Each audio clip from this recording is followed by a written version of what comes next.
think we're recording. Okay, there we are. So I will read now the second part of chapter 7. Okay, so the first part was when Livy was playing chess with Bob in the bedroom. And now we're getting to when they go into town. Okay, when Livy goes with her mother and grandmother into town. She says, I thought town would be a big place like ours at home, with coffee shops and stores and restaurants and maybe a movie theater. But Grandstown turns out to be one street with a stretch of stores on one side of the road and nothing but dirt and dead grass on the other. We start at one end and go slowly, stopping at each and every shop where Gran introduces us to whoever is behind the cash register. Beth Ann did her 4 o'clock crying in the car, so she's smiling now and even willing to be passed over the counter and held by whoever is there. Do we have to go in every single place? I whispered to Mom in the wool shop. Yarn is boring. Yes, we do, she says. Gran is showing us around to her people. Showing the baby around is more like it. I cheer up a little when the third store turns out to sell clothes, because I wanted to go to a clothing store. I know I did, but even though I can't remember exactly why. Can I get something here? I ask Mom. Maybe, she says. Show me what you want. But I can't remember what I want. I look around at all this stuff. It's nothing fancy, just different kinds of t-shirts and a few handmade things in baskets. And I can't even remember why I wanted to come here in the first place. It's like I'm reaching for something in my brain that isn't there anymore. And then Mom says the baby needs her diaper changed right now, and we're leaving the store before I can figure it out. I wait with Gran while Mom changes the baby in the back of the car. Gran keeps looking across the road at the field of brown grass. It's cut very short. Back home, I love walking on cut grass with my bare feet, but this grass looks like it would hurt to walk on. When Mom gets back with Beth Ann, we start moving faster because it turns out that a few of the stores have shut down. Gran stops in front of each one and tells Mom when it went out of business.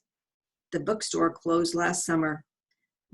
Ms. Penn, who used to run it, is living on next to nothing now. She always knew what book I needed to read. That's Gran talking, by the way. The antiques shop just closed a few weeks ago. Who has money for knickknacks these days? I perk up when we walk into what Gran calls the lolly shop. There's candy in big jugs all over the place. Thank goodness people can always find some change for something sweet. The lady behind the counter hugs Mom, holds her arm out for the baby, and calls to me that I can pick any 3 things I want. I walk slowly from bin to bin, taking a square of caramel in a clear wrapper because caramels are my favorite, then a sour cherry ball because they last a long time. And I'm still thinking about the 3rd thing I should pick when the lady calls out, oh, I moved the licorice. It's in the corner now. And she points. I hate licorice. Why is she telling me where the licorice is? I kind of smile at her and keep walking. Chocolate, gummy frogs. Don't be shy, she calls. I know it's your favorite. Mom is smiling at me in a funny way because she knows I hate licorice. We both know that the lady behind the counter must be mixing me up with someone else's granddaughter who probably visited a long time ago. But now that Mom is looking, I'll have to do the polite thing and take one, which means no chocolate and no gummy frog. No charge for those, the lady says happily when I have all 3 pieces in my hand, the caramel, the sour cherry ball, and the dreaded licorice. But Gran Nichols insists on paying for the candy. Put those in your pocket for later, Mom tells me the second we step out. No candy until after dinner. We finally get to the town's one restaurant at the end of the street. It's really just a square room full of square tables, each one covered with a white paper tablecloth that hangs down on the sides. There's a little jar of loose crayons on each table. Mom gives a loud whoop and hugs the waitress hello for a long time, and then a girl about my age comes through a swinging door with a basket of bread, which she puts down on our table. I don't suppose you two remember each other, Gran says, smiling at the girl and then me. We both get shy. The waitress says to me, I've still got your drawings up, you know. My drawings? Mom says, oh, how wonderful. Let's see them. She rubs my back as we all walk toward one of the walls, which I now see is covered with crayon drawings on paper tablecloths. I hang only the best, the waitress says. But now I'm wondering if maybe she's not the waitress. Maybe this is her restaurant, and maybe the girl standing next to her is her daughter. She points to a rectangle of paper that's pinned to the wall with 4 blue tacks. I glance at the other drawings on the wall. Some of them are really good. This one, not so much. It's baby stuff, a picture of a farm and 2 stick figure girls with curly hair, or curly lines for hair, and bright pink and purple triangle dresses, yellow sun and green grass, the usual. Look at that delicious green grass, Gran says. The waitress looks at Gran. Dad told me that letter came to our place by accident, she said. It was from the bank. That twisted envelope. These are Gran's neighbors. Gran says, oh, never mind that letter. My family is here, and tonight is for celebrating, and nothing else. Livy, do you see who drew this gorgeous work of art?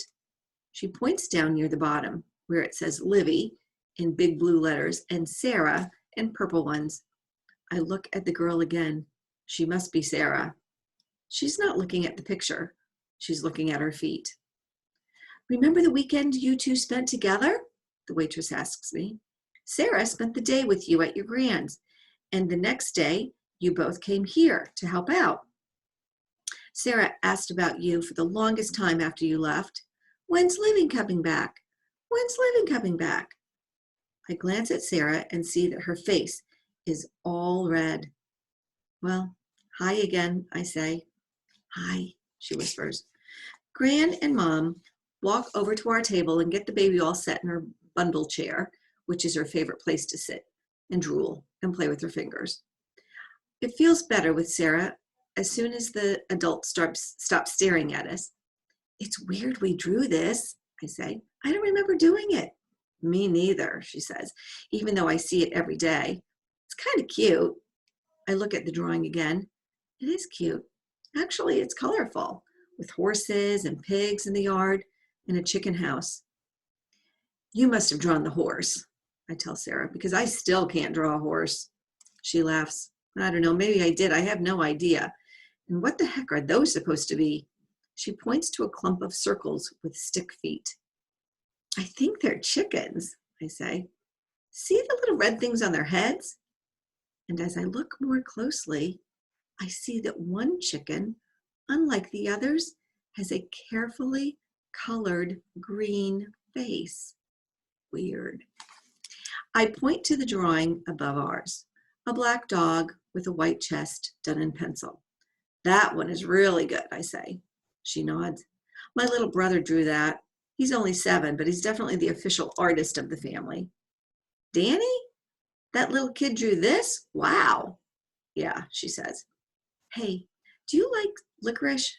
I ask Sarah. I reach into my pocket and take out my loot. Sarah laughs. You carry chess pieces around? I look at the pawn in my pocket. Pardon me. I look at the pawn in my hand, and it's like a door swings open in my mind. Bob is that green chicken in our drawing. Bob is who I meant to buy clothes for. I promised him, and then I forgot him again. I turned to Sarah. We were obviously friends when I was here last time. Maybe I told her something. It would be kind of great to have a partner, because I can't leave Bob alone here again, and I don't actually have any idea how to get him home. Do you know Bob? I say. Who? Bob. I waved one finger at the paper in the general direction of the green-faced chicken. Was Bob a horse? She frowns. I hate to tell you this, but he might be gone now. Some people had to ship their horses off because of the drought. Oh. I'm really sorry. she says. And then our moms call us to the table to decide what we want for dinner. Can I run back to that store with the clothes? I ask Mom. I just remembered what I wanted. I'll be right back. What? No, we're eating now, Libby. Please, I'm cold. Sarah can lend you her jumper, Sarah's mom says. She keeps an extra one in the back. Jumper is Australian for sweatshirt. And it's hot in the restaurant, so I'm pretty miserable getting into Sarah's red hoodie, wondering how I could have forgotten Bob again. I stick the pawn in one pocket, along with the candy Sarah and I didn't have a chance to sneak. Sarah takes the chair next to mine. She isn't shy anymore. In fact, she talks a lot. We're the only customers in the restaurant, except for an older couple at the table in the front window. I guess that means business isn't too good. Our moms start telling stories about the crazy stuff boys in their class used to do, and Sarah and I keep laughing. It cools off as it gets later, so that I'm happy for the sweatshirt. Our moms take about 100 pictures of us. After dinner, Sarah and her mom walk us back up the road to our car, and Mom asks if I still want to get something at the store. A t-shirt or something? It's not too late if you want to look. I shrug and look into the store window as we pass by. Did I want a t-shirt? Why did I want a t-shirt? Mom says the candy was for after dinner, and this is after dinner. I reach into my pocket and come out with the caramel, the sour cherry ball, the licorice, and a chess piece, a black pawn. The name comes back to me in a flash, Bob, and I realize that I've forgotten all about him again. Hey, Sarah says, you never told me about the chess piece. Is it your lucky charm or something? I stare at that pawn and I finally get it. Something is wrong. That's the end of chapter 7. It's crazy that she keeps forgetting about him, right? Okay, bye.